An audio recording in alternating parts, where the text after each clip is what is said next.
కాంగ్రెస్ ప్రభుత్వం తమకు తీవ్ర అన్యాయం చేస్తోందని మెడికల్ విద్యార్థులు ఆందోళన చేపట్టారు. విద్యార్థుల పాలిట అశనిపాతంలా మారిన జీవో నెంబర్ 33ని వెంటనే రద్దు చేయాలని డిమాండ్ చేశారు. తమ తల్లిదండ్రులు కన్న కలలను రేవంత్ సర్కార్ ఛిద్రం చేస్తోందని ఆవేదన వ్యక్తం చేశారు. నీట్లో మంచి ర్యాంకు వచ్చి ఇతర రాష్ట్రాల్లో ఎంబీబీఎస్ చదివిన వారు ఇక్కడ పీజీ చేయకూడదా అంటూ ప్రశ్నించారు. ప్రభుత్వం కనీస అధ్యయనం చేయకుండా ఉత్తర్వులు ఇవ్వడం వల్ల తెలంగాణ బిడ్డలే తెలంగాణలో స్థానికేతరులుగా మారే ప్రమాదం ఉందని ఆవేదన వ్యక్తం చేస్తున్నారు.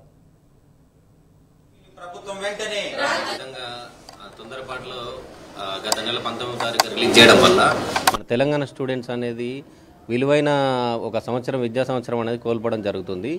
600 మార్కులు వచ్చిన స్టూడెంట్కి కూడా స్థానికత మీరు ఈ విధంగా చేయడం వల్ల వాళ్ళకి సీట్ రాకపోవడం అనేది జరుగుతుంది. దానివల్ల విద్యార్థులు తీవ్ర క్షోభకు గురయ్యే అవకాశం ఉంది.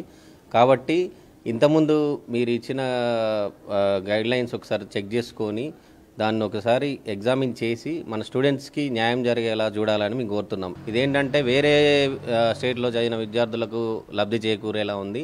కాబట్టి మనం ఉద్యమం చేసిందే మన నీళ్లు నియామకాలు నిధులు మన ఎడ్యుకేషన్ మనకు కావాలని. కాబట్టి ఈ జీవో నెంబర్ 33 అనేది ఒకసారి మీరు ఆలోచించి అది కంపల్సరీ మీరు విత్డ్రా చేసుకుంటే మన తెలంగాణ స్టూడెంట్స్కి మనం బెనిఫిట్ చేసిన వాళ్ళం అవుతాం. ఎవరు స్థానికత ఎవరు స్థానికేతరులు అని గుర్తించడంలో ఈ జీవో పూర్తిగా వైఫల్యం చెందింది. ఈ జీవో వల్ల స్థానికేతరులు తెలంగాణకు స్థానికమయ్యారు. ఇక్కడున్న విద్యార్థులకు స్థానికేతరులు అయ్యి వాళ్ళ యొక్క ఉజ్వలమైనటువంటి ఎడ్యుకేషన్ సిస్టమ్ని వాళ్ళు నష్టపోయే విధంగా ఈ జీవో నెంబర్ 33 ఉన్నది. గతంలో కూడా మీరు అన్నట్టు మాటికి గతంలో ఉన్నదే అంటే గతంలో ఇదే management quota B category seat విషయంలో హరీష్ రావు గారు కానీ మాజీ సీఎం కె చంద్రశేఖరరావు గారిని కానీ ఆ నాన్ లోకల్ మహారాష్ట్ర ఢిల్లీ అటు కేరళ చెన్నై నుంచి విద్యార్థులు వస్తున్నారని చెప్పేసి 85% మేనేజ్మెంట్ కోటాలోని బి కేటగిరీ సీట్లను పూర్తిగా తెలంగాణ విద్యార్థులకు చెందాలని చెప్పేసి 85% కోటా స్థానికత అంశం మీద తీసుకొచ్చి తెలంగాణ విద్యార్థులకు జీవో విషులు చేసి తెలంగాణ విద్యార్థులకు పూర్తిగా తల్లిదండ్రులకు ముఖ్యంగా న్యాయం చేశారు. అది లేని పక్షంలో ఇక్కడున్న తెలంగాణ విద్యార్థులకు యుక్రెయిన్ చైనా రష్యా వెళ్ళేవారు.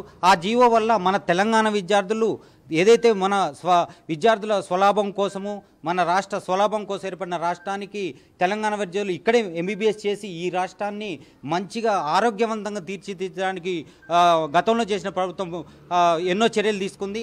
కానీ ఇప్పుడు వచ్చిన జీవో నెంబర్ 33 వల్ల ఒకటే అంశం 1 నుండి 12వ తరగతి వరకు ఏదైనా 6 సంవత్సరాలు ఒక దగ్గర చదివితే అది స్థానికత.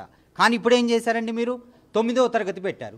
9వ తరగతి పెడితే బిఫోర్ ఉమ్మడి తెలంగాణ రాష్ట్రం సిద్ధింపజేసిన తర్వాత ఉమ్మడి రాష్ట్రంలో విజయవాడకు పోయి ఇంటర్మీడియట్ పోవడం చేయడం తప్ప, బెంగళూరు పోయి ఇంటర్మీడియట్ చేసిన తప్ప, మీరు దానివల్ల కేవలం ఇంటర్మీడియట్ వేరే పక్కన ఆంధ్రాలో చదివారని చెప్పేసి మన తెలంగాణ విద్యార్థులకు ఘోరంగా అన్యాయం జరుగుతుంది. ఒక జీవోను పూర్తిగా వ్యతిరేకిస్తూ గౌరవనీయులైన ముఖ్యమంత్రి రేవంత్ రెడ్డి గారు కానీ ఆ వైద్య శాఖ మంత్రి గారు తేరుకొని దయచేసి దీని మీద అధ్యయనం చేయండి. మెయిన్లీ ఇంటర్ అండ్ 10th వరకు తెలంగాణలోనే చదివి తెలంగాణలోనే సీట్స్ ఇస్తాము, లేకపోతే ఇంటర్ అనేది 10th వరకు తెలంగాణలో చదివి ఇంటర్ అనేది వేరే స్టేట్స్లో చదవడం వల్ల మాకు సీట్ ఇవ్వము అది చెప్పడం అనేది కరెక్ట్ కాదు ఫస్ట్ ఆఫ్ ఆల్. అండ్ మా విషయంగా చెప్పాలంటే 10th వరకు చదివాము. 10th వరకు చదివేసి అక్కడ చదవడం వల్ల మా 2 yearsని మీరు జడ్జ్ చేసి ఇక్కడ సీట్స్ ఇవ్వము అనేది మాకు హామ్ చేస్తుంది. సో నేను సీఎం సార్ని అండ్ అందరినీ కోరుకుంటున్నాను, గవర్నమెంట్ని ఈ 33 జీవో అనేది రద్దు చేయాలని కోరుకుంటున్నాను. ఫస్ట్ స్టూడెంట్స్ని దృష్టిలో పెట్టుకొని ఈ జియో 33ని రద్దు చేయాలని కోరుకుంటున్నాము. స్టూడెంట్స్ అందరికీ ఇప్పుడు ఇబ్బంది అవుతుంది, ఎవరికేం కాదు, ఎవరికే నష్టం ఉండదు, ఓన్లీ స్టూడెంట్సే సఫర్ అవుతారు. 4 years వరుసగా 9th to 12th క్లాస్ అనేది కష్టమే. ఎవరైనా 10th వరకు తెలంగాణలో చదివి ఇప్పుడు గోశాల లైక్ వేరే క్యాంపస్లో ఆంధ్రాలో చదివిన వాళ్ళకి సీట్స్ ఇవ్వకపోవడం అనేది చాలా తప్పు. మా అందరినీ దృష్టిలో పెట్టుకొని ఇది ఆపేయాలని కోరుకుంటున్నాం. ఈ 33 జియో అనేది ఫస్ట్ రద్దు చేయాలని మేము కోరుకుంటున్నాము. ఎందుకంటే 2014లో తెలంగాణ స్టార్ట్ అయింది. 2023 వరకు 10 years అవుతుంది. మీరు ఏదైనా క్లారిటీ మెయింటైన్ చేయాలనుకుంటే ఈ 10 yearsలోనే చెప్పి ఉండాల్సింది. ఇప్పటివరకు ఉమ్మడి విద్య చేసేసి ఇప్పుడు 22-23 ఎవరైతే స్టూడెంట్స్ వేరే ప్లేసెస్లలో ఇంటర్మీడియట్ చేశారో వాళ్ళకి చాలా అన్యాయం జరుగుతుందండి. అక్కడ చదివినంత మాత్రాన మీరు మాకు సీట్ ఇవ్వడం అనేది కూడా కరెక్ట్ కాదు. లేదా మేము ఇక్కడనే చదివి ఇక్కడనే ఉన్నా కూడా మాకు సీట్ వచ్చినా కూడా మీరు మంచి కేటగిరీలో ఇస్తారో లేదో మాకు నమ్మకం లేదు. అటు తెలంగాణ లొకాలిటీకి కాకుండా అటు వేరే లొకాలిటీకి కాకుండా అవుతున్నారు. ఆల్ ఓవర్ ఇండియాలో మీకు కేటగిరీ ఇచ్చినా ఇవ్వకపోయినా మాకు చాలా ఇబ్బంది అవుతుందండి. మీరు ఫస్ట్ ఏదైనా ఉంటే ఇంతకుముందు లాగానే జారీ చేసి అన్ని నిర్ణయాలు తీసుకోవాలని సీఎం గారిని కోరుకుంటున్నాను. ఈ జియో 33 రద్దు చేయాలని కోరుకుంటున్నాను.